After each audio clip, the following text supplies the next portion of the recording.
We start with the murder of the psychology technician Elizabeth Stacey and the disappearance of a university colleague. Elizabeth was found the Saturday before last, beaten to death, locked in an office at the University of Westminster in central London. The last time she was seen alive was soon after she arrived at work in Regent Street in the West End of London on Guy Fawkes Day, Friday the 5th of November.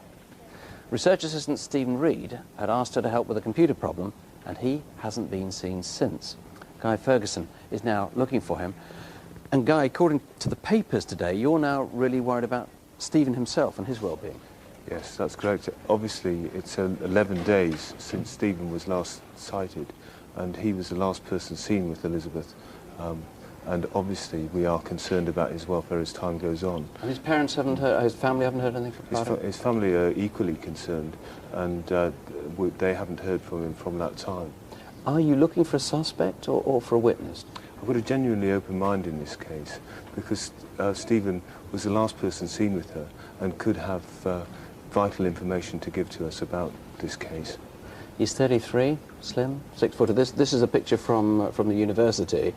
Where might he be? Where are his friends? Where are his relatives? What part of Britain? His relatives are up in Edinburgh, but he has some connections with the area of Cornwall and an area of Hampstead Heath, which was an area he used to like to walk.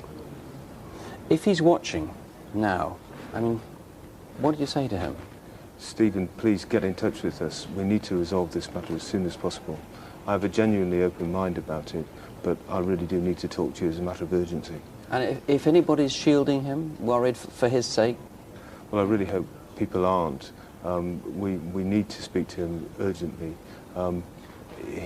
We have no information that people are shielding him, but we do need to talk to him as a matter of urgency. OK, well, Stephen, if you are looking at this now, please ring in. And if you know where Stephen is or what's happened to him, call the incident room on 0171 321 7110. That's 0171 321 7110. Our studio number on the screen now, and we'll be through much of the programme, 0500 600 600. Road rage has become a part of modern life. Despite all the mythology, it's usually confined to rude gestures. On the rare occasions that it leads to physical violence, the culprits often turn out to be bullies in other walks of life as well. On a Sunday night about a month ago, the night of the England friendly against Belgium in Sunderland, two girls were driving down the A1M going south near Doncaster. They were deep in conversation, hogging the outside lane. What did he say to you? Oh, something about, did it hurt when you fall from the clouds, or something stupid like that. He was such an idiot. Nice. He wasn't. I've known Kelly for about 6 months. We just hit it off. We both enjoyed going out. We'd gone up to Newcastle for the weekend. It was like, every time you turned away, he was like, leering in again. I know. What's the matter? What's wrong? It's just some bloke in the car behind. He keeps flashing me. An idiot. Yeah, I know.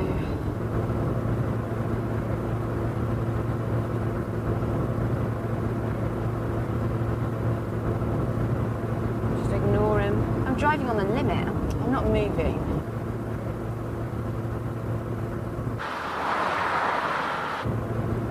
He was waving his fists and gesticulating very rudely at me. Yeah, and you? You're mental. So I just stuck my fingers up at him. What is his problem? And we didn't think anything more of it. Did you see him?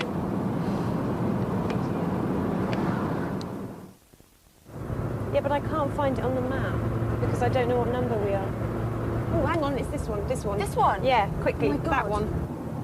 Sorry? I think I just cut him up. I didn't mean to. Right, so we want the third exit. Yeah. M18 westbound. Are you all right? What's happening? What's he doing? I was panicking to try and start the car and get moving. But lock the door!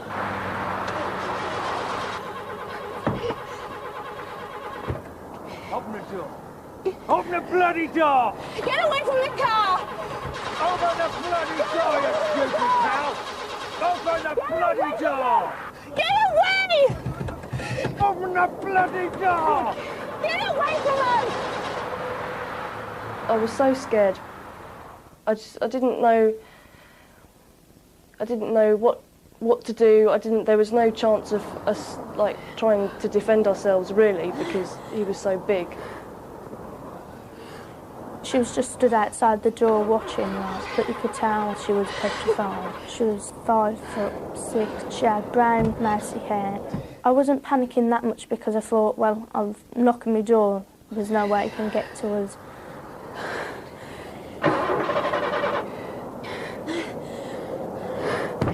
Open the door! You nearly killed me, you stupid cow!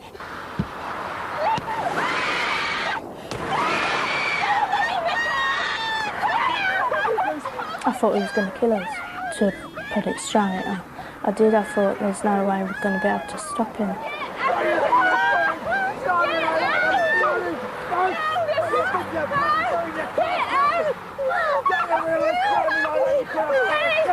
You're trying to kill me, Jordan! Get the registration! Get the registration! But, hello, police?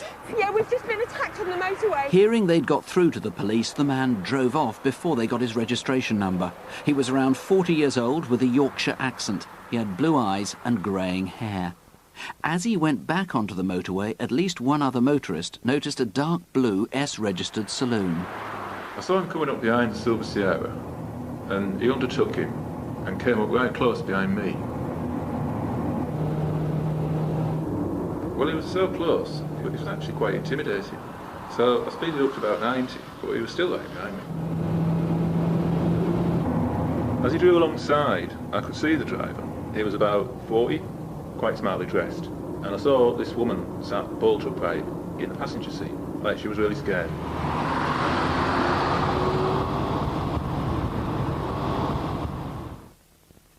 M18, the junction of the M18. It's the motorway. We're heading. I don't know the sign. It's the M18. Oh, please! Some psycho's just attacked me, please! I forgot some bloke just came over me. Were you heading south near Doncaster on Sunday the 10th of October at about 10:30 p.m? We know a Silver Sierra and a red Nissan Micra were overtaken by the offender. Do you remember an aggressive driver? Or were you his woman passenger? Please call. Both the girls were admitted to hospital. One of them had swallowed glass. Ring the incident room. It's a free call number on 0500 0500 99. That's 0500 0500 99. Or here, 0500 600 600. Now, DS Jackie Hames isn't here tonight because she's expecting a baby, and at any moment. Good luck, Jackie, from all of us here. But we do have her colleague, Detective Superintendent Jeremy Payne. We're told that men commit 6 times more crimes than women. At any rate, they get caught 6 times more. But now it's 2 women that we want to find.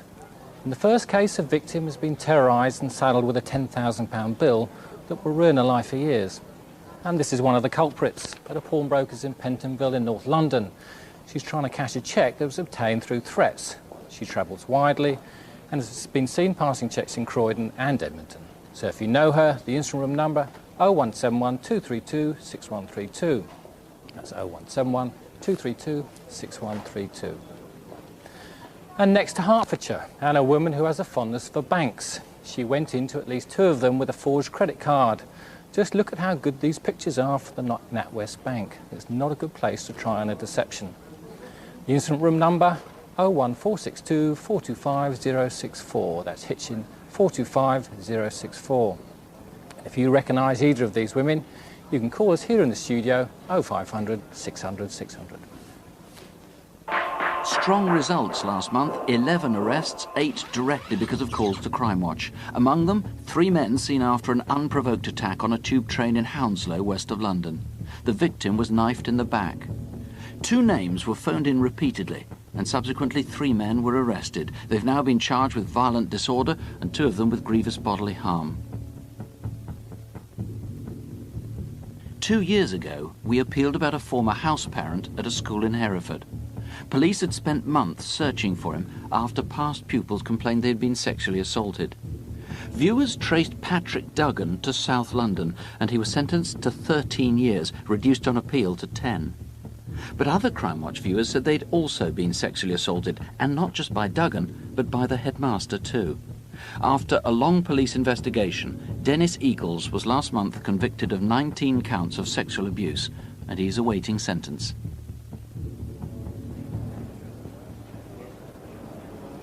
Last week, a 14-month-old child was subjected to an extraordinary and terrifying ordeal. Little Daniel Grimshaw was grabbed from his baby buggy by two men in Hillary Road in Bradford. The little toddler was then driven around on the lap of the front passenger as the men made their escape at high speed. And at one point, they switched their car, their Volvo 340, for another car, a Honda Prelude, which was finally dumped in Watmuff's car park in Idle in Bradford. The men, both black in their mid to late 20s, one with dreadlocks, the other with a short afro. Police are very keen to trace Daniel's father, Mazhar Mahmood. Mr. Mahmood, if you're watching and you had nothing to do with your son's abduction, well, please get in touch straight away. As you can imagine, Daniel's mother is frantic to recover him, particularly as he may be harbouring a very contagious infection, and in any case, he ought to be seen by a doctor. So please call us if you've seen Daniel, and if he's with you, please let the police know, or at any rate take him to hospital for checks, because it's thought that he might have caught the human variant of foot and mouth disease. The number is 01274 376 183. That's Bradford, 376 183, or here on 0500 600 600. Now, a violent burglar who seems to be tempting fate and isn't concerned about revealing his identity, which makes detectives feel he could become even more dangerous. It's a very happy house. We've brought up our 4 children here over the last 20 years. As we often do in the evenings, we have a television supper, and I know my wife was looking forward to EastEnders later on, which unfortunately we missed. This was the second visit by burglars in a matter of days. It's good, wasn't it?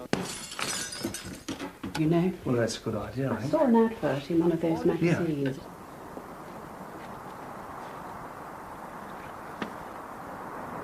What was that?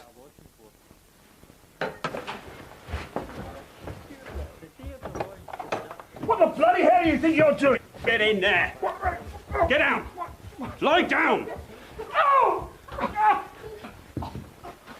Put your hands behind your back. Come on. No, Come on. don't tape up his mouth, he's an asthmatic. Where's the safe key? Tell me where the safe key is. Where's the safe key? It's here in my pocket. Here. If we go upstairs, I'll show you where it is. Come on. The leader was fairly military. His complexion was very putty-coloured. It was very pale. It looked as if he'd not been in the sun very much. He was very confident. He had black hair, swept back in the centre. Come on, sit down. Give us your hands. Why are you doing this? I need the money. It's the last time I'm going to do this. I won't do it again. I only want a few £100, but he wants thousands. Stay there, on the floor. I think the leader is a professional. He will continue to burgle at all costs. Of course. I was here last Thursday. I was afraid, because the first burglar was not masked.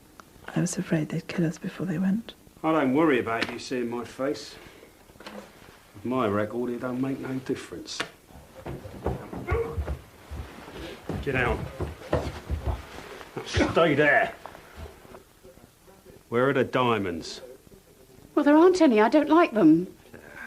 The items which were taken were mostly of great sentimental value. Most of the jewellery which was taken belonged to my great-great-grandmother. There was one particular brooch, a mourning brooch, of jet and pearls, surrounded by gold, which was worn by my great-great-grandmother, and which I wore to my son's christening. The fob watch chain belonging to my grandmother I wore many, many times. There was a Georgian muff chain, which I loved. There were rings and brooches, all of which in today's market would not be terribly valuable, but of sentimental value to me, which I would have like to have passed on to my children. Don't take my great-grandmother's candlesticks. Well, they're not silver. They won't be worth anything to you. Which are they? The ones with the square base. Perhaps somewhere inside he had a feeling of guilt. Maybe he had a grandmother whom he loved. Why us? Put it this way. I was told it was worth my while to come here, and I want to keep it that way. Why don't you have a mother? Of course I do. She thinks I'm the tops. No, I don't want no messing about. I want 20 minutes before you call the police, and if I hear a bell ringing, I'll be back. Or I'll send some friends back. The burglars have certainly taken away our peace of mind. I'm afraid to go out into the garden in the dark. There isn't ever a day when I come home to the house when I'm not afraid. 6 days later, 5 miles away, and another almost identical attack. Here again, the house had already been targeted, an attempted burglary 6 weeks before the confrontation. Once again, they took antiques and cash, but never credit cards. What's in here? Just papers.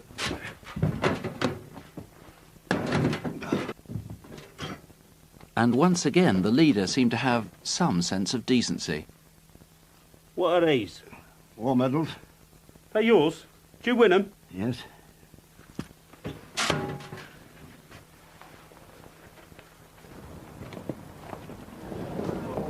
Where have the offenders been since then? Maybe they're back in prison, maybe they've moved on, they're no longer in the district. But if you've heard of anything, if you recognise the way they operate, or if you come across the stolen goods, please give the incident room a call on 0181 649 0731. That's 0181 649 0731. Or call Crime Stoppers anonymously if you prefer. They're good for any crime. 0800 555 111. This may be more Jackie's field than mine, but as she's not here, I'll certainly do my best. So who do you know who's been conned out of jewellery or has lost valuable pieces in a burglary? We've come across a very large stash of money and what the trade refers to as brilliant cut and baguette diamonds. So, first, a heart of diamonds on a gold rope chain.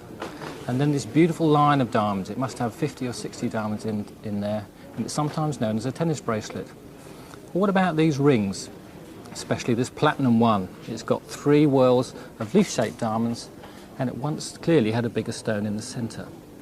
Right, finally, take a look at this diamond bracelet, and also this beautiful necklace. Now, someone must be missing these. Call 01279 625 414. That's Harlow 625 414. Or call us here in the studio, 0500 600 600. Last month, we asked for information on the murder of the 87-year-old Jean Barnes, who was bludgeoned to death in her house in Worthing in Sussex. We also gave details about a possible suspect, and as a result of the programme, that man came forward. He's now in custody, charged with a large number of offences, though they're not related to the murder. But now there are new clues about what happened to Jean Barnes, and so we've a new appeal. Miss Barnes seems to have had a lot of petty burglaries in the months before she died. Several things were stolen, and she had to change her locks. Then, mysteriously, a man phoned her asking for bank details. Well, why do you want all this? You've got it with my account at the bank. Oh, very well. 2 weeks later, credit cards arrived in Miss Barnes's name. As soon as she realised what was going on, she cancelled the bank accounts and had her locks changed again. Now, I want to record a very peculiar phone call to my house. Police believe the forger was so determined to continue stealing that he got into her house and killed her. Very, very independent lady. Very strong-minded, but at the same time, very kind. And I should imagine if you needed help, she would have given it to you straight away. So who do you know who is sometimes in Worthing and has handwriting like this? This is joined-up writing, quite hard to disguise, but even the capital letters have distinctive features. And 2 cheques were forged. Look at the 2 dots in between the pounds and pence.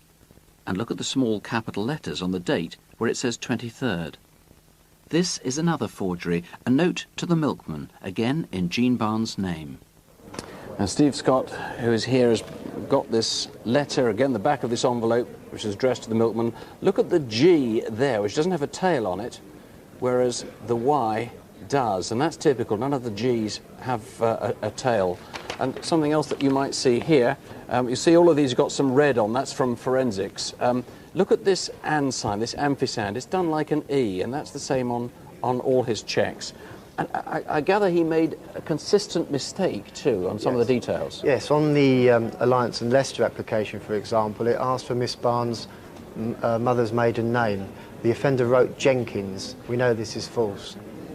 Now, this method of operation that he's using, it's unlikely this is the first time he's tried it on. I mean, presumably he's tried to open bank accounts in other people's names before. It's quite possible that this has been done before, and we'd be very interested to hear from anybody that has had a burglary followed by a bogus telephone call asking for details, and then the opening of an account which they weren't aware of. If anybody does know anything on this, there's now a very big reward. Yes, the reward's been increased now to £30,000 because I believe there is somebody out there that has some knowledge about this offence. Miss Barnes was 87 years old and she was murdered in her home, and I'd urge that person to examine their conscience and phone Crimewatch this evening. All right, certainly do, Steve. Call the incident room, 0845 607 0999. That's a local call number, 0845 607 0999. Now, two quick but very important appeals. And the first one in London. So who's this? It's back in May at a supermarket in Blackheath. The gunman's got a London accent, he's pale-faced and he's smartly dressed. Can you put a name to the sunglasses gunman? 0171 407 6319. That's 0171 407 6319. And see if you can give us an address for Donald Allen Donovan. He did a bunk from court last month on charges of kidnap and blackmail. He comes from South Wales, although he lived in Hertfordshire, and he's described as a Jasper Carrot lookalike, and you can judge that for yourself. That's Donald Donovan.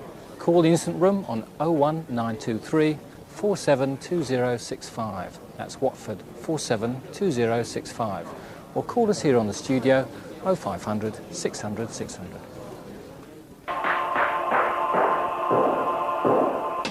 Since Crimewatch in June, 73 names put forward have been eliminated as suspects for the murder of Mary Lazenby.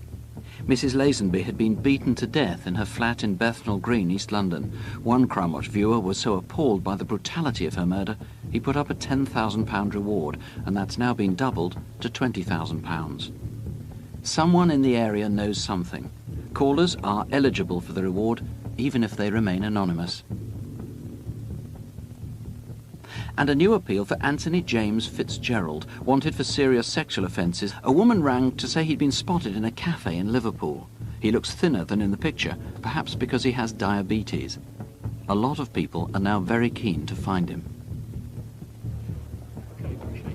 Tell you a little bit about some of the calls that are coming in at the moment on Stephen Reed, the university technician we wanted to hear from, who might have information on the murder of Elizabeth Stacey.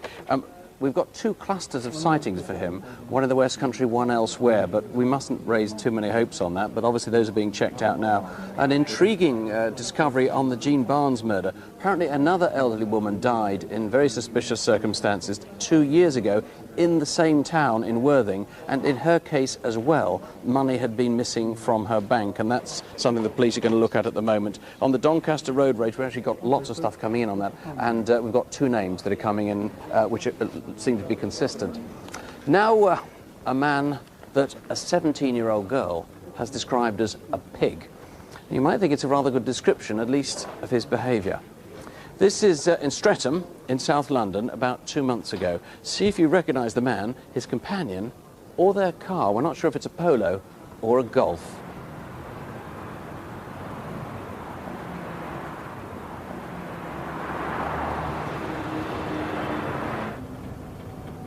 I'd been babysitting, and normally my boyfriend would come to pick me up, but this night he couldn't, so I had to take the bus.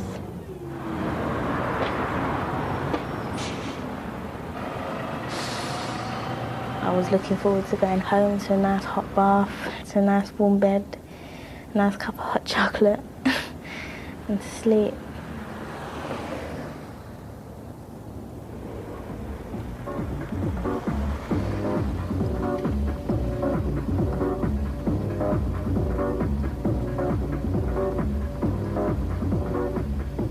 I noticed the car pull up in front of me. It was a white Volkswagen Polo, registration N14 something. The man got out, looked like he was looking for something, so I didn't think nothing of it.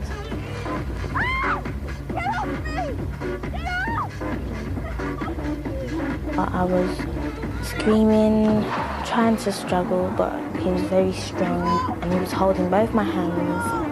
I was thinking, am I going to get raped? Am I going to die? Just lay there and shut up. During the 15-minute journey, the car went past the garden centre in Knowles Road.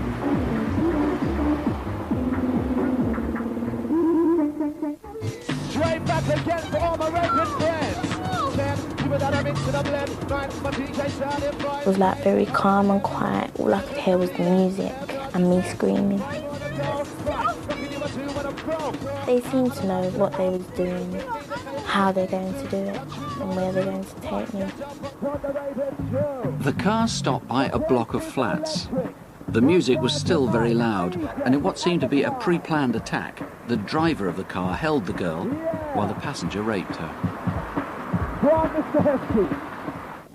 He just made me feel like might as well just die now. There's nothing else for me to do. The two men calmly drove the car back to Brixton, and finally they let their victim out near the Brixton bus garage on Streatham Hill.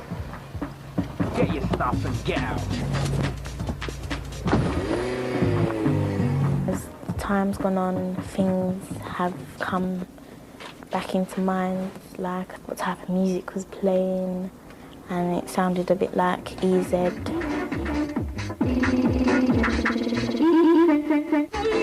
On the front dashboard, Snoopy kind of air freshener. On the back window, there was a Choice FM sticker. The actual driver, his hair is in plaits and the tips are a blondish colour with his tag name graffitied into the back of his head. It starts with the letter T. The rapist looked around 24, 25.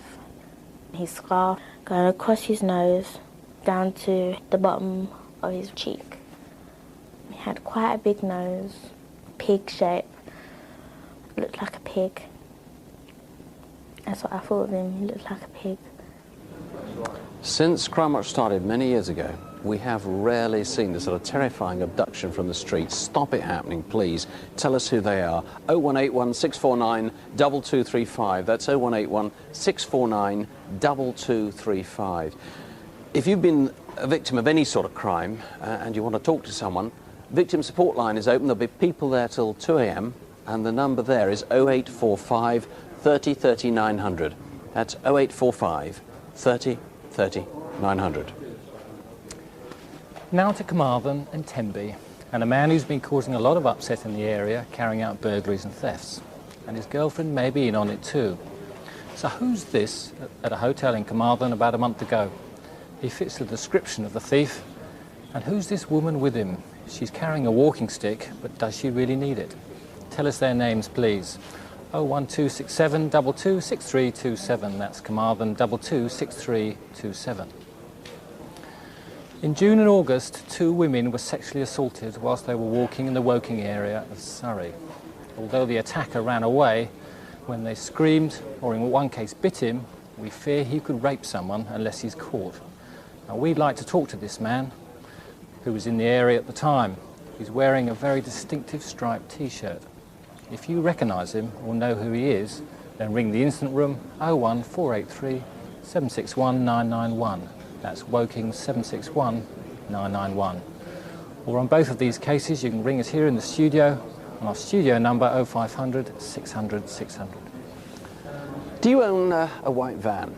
More specifically, do you own a white van with a refrigeration unit on the roof? And is it ever used by your employees over the weekend?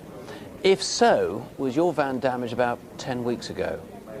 On a Saturday night in early September, a white refrigerated van sped away across fields and crashed through closed gates at Epping Forest Country Club. Now, it so happens that that evening a man was viciously attacked in the club. In fact, he was kicked so badly he was in intensive care for a week. Although he survived, he may be disfigured for life. 3 men were picked up by a taxi from Buckhurst Hill tube station a few miles away. The taxi driver overheard one of them, who was worried what his boss might say about damage to a white van. The 3 were taken to the Opera House Club in Tottenham in North London. Do you recall seeing them there? Did anyone at any stage boast you about beating somebody up? The police badly need to find these 3. Please tell us who they are. 0181 345 3775. That's 0181 345 3775. Our final appeal tonight is a rather quirky chain of events that starts late on a Saturday night 2 weeks ago in the centre of Leicester.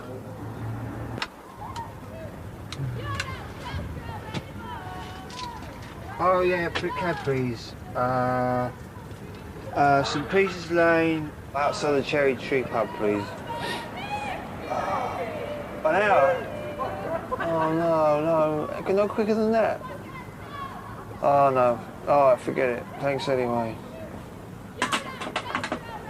Pete, I'm gonna phone Barbara. She'll come and pick us up. Taxi! Listen, could you come and pick us up? Oh, love, we've been waiting hours. Oh, what about Karen? Where's Karen? What time's she due back?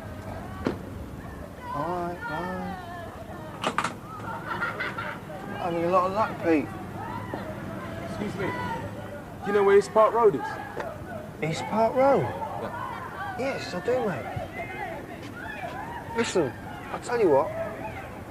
If you don't mind, I can either tell you where East Park Road is, or if you give us a lift afterwards to where we want to go, we can actually take you to East Park Road.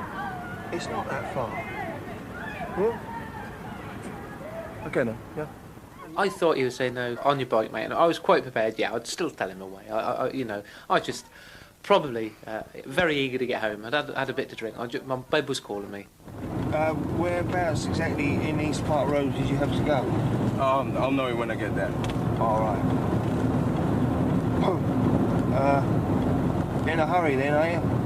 It's just that I've got to pick somebody up, and I'm running a bit late. That's it, now we're going out of East Park Road. Yeah, I know where I am now. This was somewhere down Oakley Road. Okay, won't be a minute, yeah? No problem, no problem.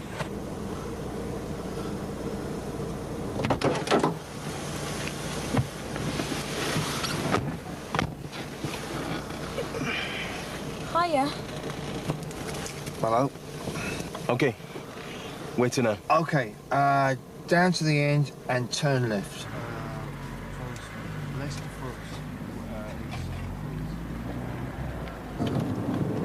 Where are you both from then? I've been living in Highfields for the last couple of years. I'm a Leicester girl. Ah, right. And you? Leamington Spa. I'm just down here for the weekend. Leamington Spa, yeah. So you have a good night? I wouldn't say I was totally at ease with them, but I was quite happy that there was nothing untoward about them. I thought I could trust them. A few pubs in the city. She had braided, dreadlocked hair. I think she definitely had a blemish high on her cheek. I was very grateful for them to bring us home, I have to say. You know, they were good Samaritans in my book at that time. Listen, you've been really kind, thank you. I know it was a lot further than you thought it was. Yeah, it's fine, don't worry. No. Come on, Pete, wake up, mate. Come on, time to go. Do you mind if I use your toilet? No, of course, no problem. Listen, why don't you come in for a quick drink? You sure you don't mind? Yeah, come on. You'll have a nice brandy, won't you, Pete? I've got to get to bed. I'm leaving you to it. Boom. Here we are. Where's your toilet?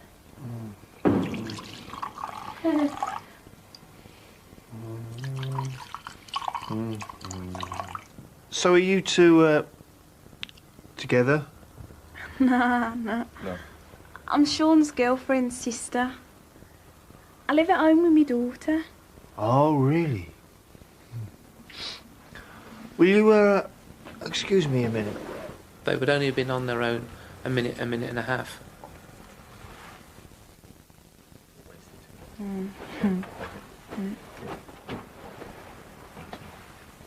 Is that a time? We better get going. Yeah, we better. Thanks for the drink. Yeah, thanks. No problem. Thank you for the lift. No problem. I'll see you out. And drive carefully, yeah? Yeah, thanks for the drink. Thanks very much again. You take care now.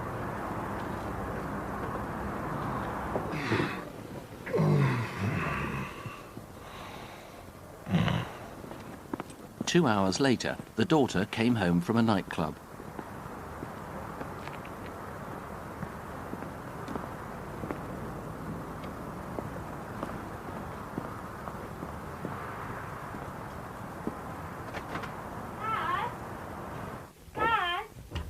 Where's Mum's car gone?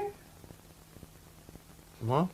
And then, of course, dawned on me I'd had people in who I'd never ever seen before in my life, and probably never will see again in my life. I couldn't believe my wife's car had been used in an armed robbery. This was 3 days later.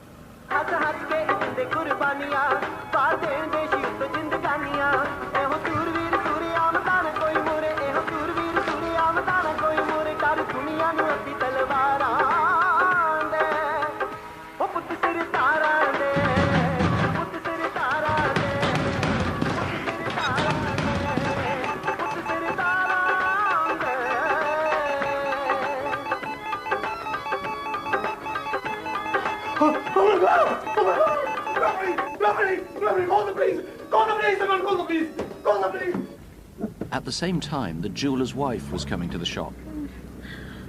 Oh, God.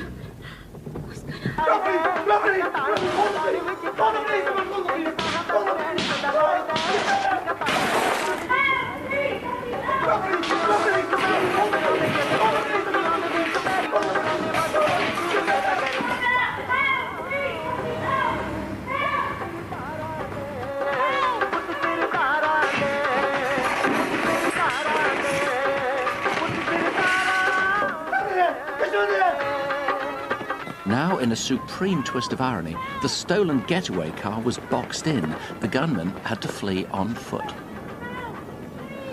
Kevin Whitcomb, that robbery, of course, is a very, very serious offence. The theft of the car was not. I mean, it really wasn't a very serious offence. No, that's right, Nick. We're treating both incidents as separate. We believe that the car theft was a seized opportunity. Well, they just saw the keys there. And... Saw the keys. Nonetheless a crime, but not in keeping with an armed robbery. Are you going to catch the first two, the two in terms of the car? Oh, most definitely. Why do you say definitely? Well, they've left an awful lot of forensic evidence at the scene of the car theft. So if you can find them, you can definitely pin them to that? Yes. And how much credence do you give to all the stuff they said in the car about him being Sean and coming from Leamington Spa, her being a mum of a daughter and things like that? He may or may not come from Leamington Spa. I don't know that. I mean, somebody out there may know him. I'm more interested in the female. She certainly, we believe, has links with Oakley Road. She says that she's a girl from Leicester, and in particular, she has the blemish under her left eye. Now, you say you're going to catch them anyway. If they're watching tonight, why should they come forward and put their necks in for the car offence? Because I will catch them. There is no doubt about that from the evidence that I've collected so far. What I want to do is obviously question them about the car theft. As the officer in the case, I'll exercise my discretion in relation to that matter, but I do need to speak to them. Is the implication that if they don't come forward, you'll throw the book at them? I most definitely will throw the book at them.